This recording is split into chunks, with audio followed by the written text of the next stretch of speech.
Hey everyone, welcome back to this 52nd episode of Podcast Remastered. I'm Chelsea and I'm here with Wade. So we just had the State of Play that came out on June 2nd and we just couldn't resist talking about it. Now, I'm sure, we're going to wait till a little bit towards the end of our episode to talk about what Wade is super excited for, so we'll tease that now. One guess on that one. Yes. Mm-hmm. But yeah, we just thought we'd give you this little bite-sized episode, but I wanted to mention thank you for everyone who sent in questions for our Q&A. We will be releasing that episode soon, so be on the lookout for that. But in the meantime, just, hang out with us right now as we discuss the State of Play and talk about some of our highlights from that. So, Wade, you want to kick us off? Oh, yeah, let's get going here. Okay, so, yes. So State of Play started, and we opened up with the reveal of the Resident Evil 4 remake, which, super cool. Mm-hmm. I'm not a Resident Evil game fan, because my heart doesn't beat that fast. I will die. I can't. I understand that. Ethan freaking loves it. Ethan was, screaming from miles away. I could hear him as this trailer was playing. I love the movies. I'll watch the movies night and day, but I can't do the games. But I know Ethan is extremely excited for this, and I'm excited for him. So yes, I'll agree with that. Yes, this is an Ethan game. Oh, so. Yes, very much so, very much so. And then after that, I can't remember what came immediately after. Oh, was it the VR stuff that came out right afterwards? Oh, yes. All of them were pretty good highlights. You had Horizon, Call of the Mountain, so kind of a side story for the Horizon series. It looked very beautiful. And then there was another Walking Dead, Saints and Sinners. It was Chapter 2. I do not have VR, so I haven't experienced these games. And then, I have played No Man's Sky, but that one is getting the VR release. And I think it looks really cool. I was really excited watching the trailers for the VR games, but, it's just something that I'll never play just because of it's so expensive to get the hardware to play it. And also, yeah. I'm not sure how much I can really enjoy the experience. The trailers looked really cool. I really like Horizon. I haven't played the new one yet, but I really like Horizon. So that looks cool. But again, if I ever play Resident Evil VR, I need to be checked on every 5 minutes to make sure I'm not dead. Oh, so, yeah. Literally just deceased. Oh, yeah. Resident Evil Village. That was the one that was announced for VR. Oh, goodness. I just can't. No, thank you. That's too real then. I know that'll be a huge fan favorite though, for people because people loved Resident Evil 8. They ate it up, so I know that'll get a lot of traction. Just not from me. No, I'll be cheering people on from a safe distance. Mm-hmm.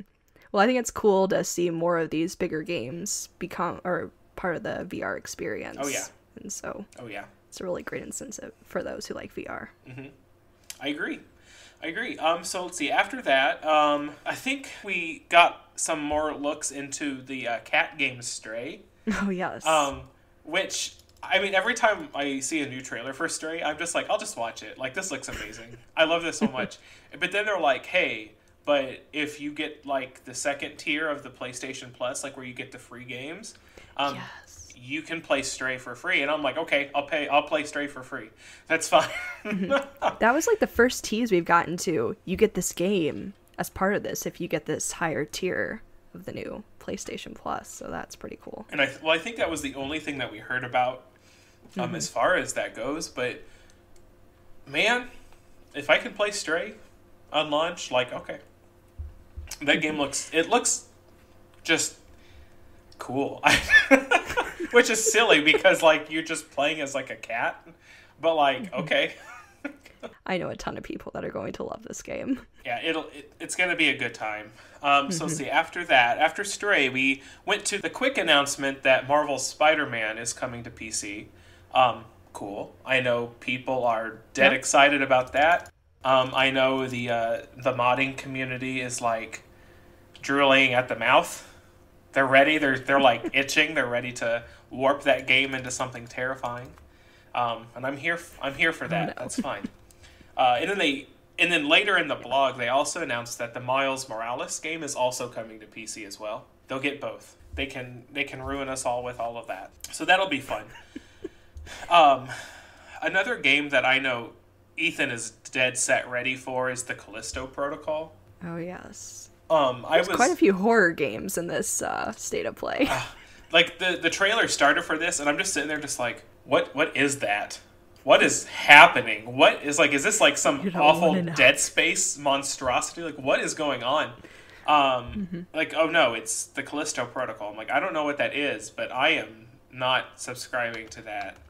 I mean, again, people in the horror genre, I know they're like super pumped. They're so excited. It was too much for me. Just watching the trailer, I was like, no. Yeah, it was not my jam. Moving on from that because shivers. No more. No more. So let's see. We have the the futuristic Bloodsport Roller Drome. Oh That my game gosh. looks like such a hot mess, but like I really want to play it. Yeah, it has a unique art style to it too, and I was just kind of like, what is happening right now? I can't believe it, but I'm intrigued. Yeah, like it's like Tony Hawk, except like you're playing with other people, except you're also trying to kill them. Like this is just terrific. I need to see more. I need to see more of this in action. Let's see. Did we miss anything? Oh, Street Fighter 6. I'm not much of a Street Fighter guy. Like I've been around it since it came out, but I've never really been too into it. But the trailer for 6 looked really cool. Maybe it's the art design. I'm not sure, but like it just looked really interesting. I'm sure it's the same as every other Street Fighter, but I was just like, yeah, that looks cool. It definitely, I think, got your attention, and I don't think I realized it was actually the new Street Fighter game when I first saw the trailer. I was kind of like, this looks familiar in a way, but I'm not quite sure. I know people have been waiting for this for a while, so. Yes, very much so.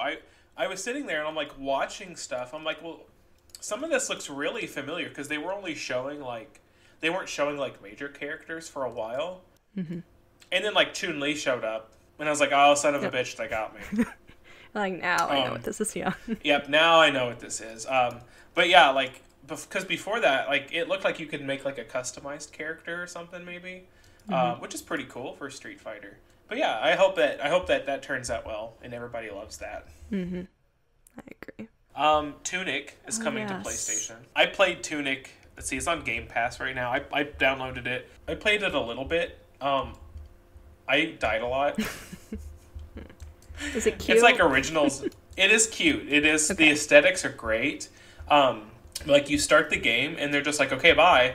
It's like if you've ever played the very first Legend of Zelda game, where you just hit start and then you're like, boom, you're on the map. They're just like, let's go. And you're like, I don't even know where I'm supposed to be doing. That's what Tunic is. And you just go. You just explore. And you'd fight and you die. And then something I really liked about it was that you could find these little like items. They're like key items, I suppose. But as you fight them, they're like little tutorial pages. Like, it just teaches you more about the game. Like, well, here's some of your attacks you can do, or some enemy information, just general stuff. Oh, okay. But like, they are created to look like very old school game like pamphlet manuals like you would find in like the very old games, you know. And they're really cute. I every time I found one I was just like, oh god. Oh, that's really neat. Well, they look like they look like they're printed on that same paper too. Like they're kind of faded and everything. Like they knew what they were doing. That extra touch there. Yeah, it's really nice, but again, I died a lot and I was like, no thank you. So yeah, I thought Season looked interesting. I remember seeing a trailer for that. It was either at the Game Awards or sometime last year. I think we got more of a story almost this time compared to last time. It was almost just like a super artsy trailer. It also does seem like a very artsy type game and just a beautiful world. Like you're taking pictures. You're taking pictures. You're recording things. Like Like I don't know. Like I want to know like how does things progress? Like how does it know that you're taking the right pictures or things like that? And that's coming from somebody who loves like Pokemon Snap. Like the game knows what you're taking a picture of, but like I don't know, I'm kind of interested. Yeah, I'll be curious to see more when it gets closer to its release and just Agreed. I was probably most excited about that game, honestly, at the State of Play. But I know, there's a game that Wade is super, We're almost yes, there. I know. We're almost there. So there's one more game, and I see on the PlayStation blog list they put it at the very bottom. Oh yes. Like nobody's gonna read down there. But the game Eternites. That looked wild. I know. I was watching the trailer. I'm like, okay, I'm really like vibing with like the aesthetic and like the what the hell is going on idness of everything. But then like we're watching the trailer. I'm like, this looks really cool. Like, I don't know what is this game? I don't know what the point of the game is. Like the gameplay, I don't know what it is. But like, it looks really cool. And then Brandon's just like, it's gonna be a dating sim.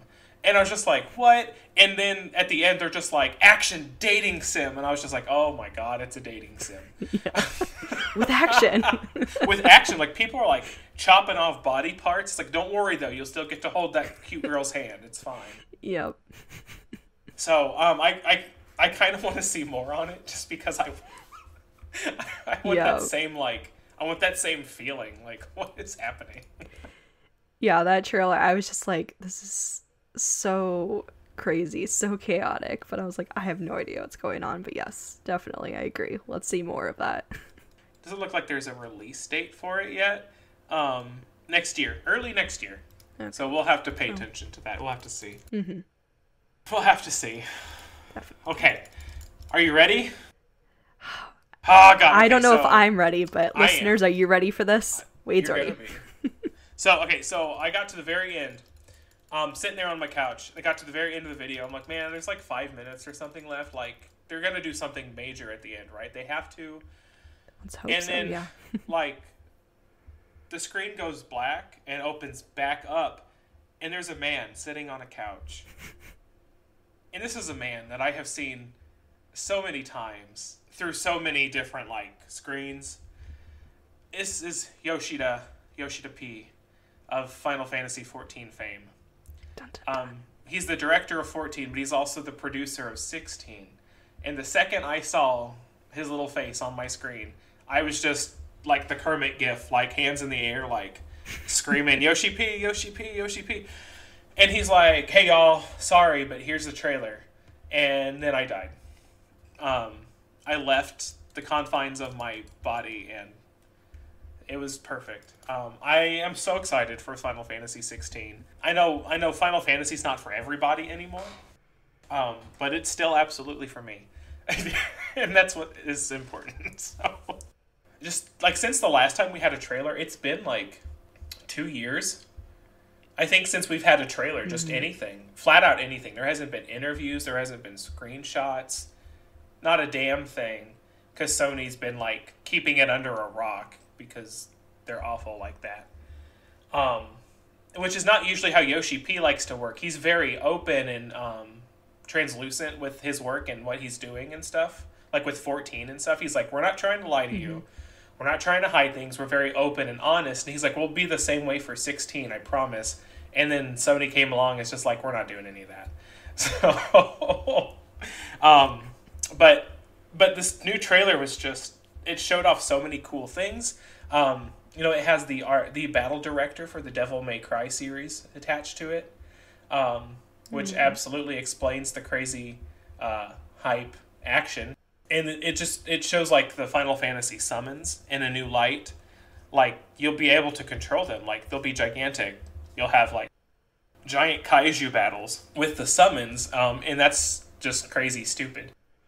I look forward to that so much, but we only have a year left to wait, so that's cool. I'm just hoping it doesn't get delayed, yes. But all things, right? At least you got some news. You got a new trailer finally, which is really exciting. It's a little bit of promise of it's coming. It'll be here before I'm hoping there's a little bit more, like during the summer, throughout all the like the Summer Games Fest. Hopefully there's a little bit more, but I'm happy for now. It's fine. I'm back on the hype train, so. Well, I think that, yeah, we end on that high note about Final Fantasy. I think that pretty much covers everything that was shown at the State of Play.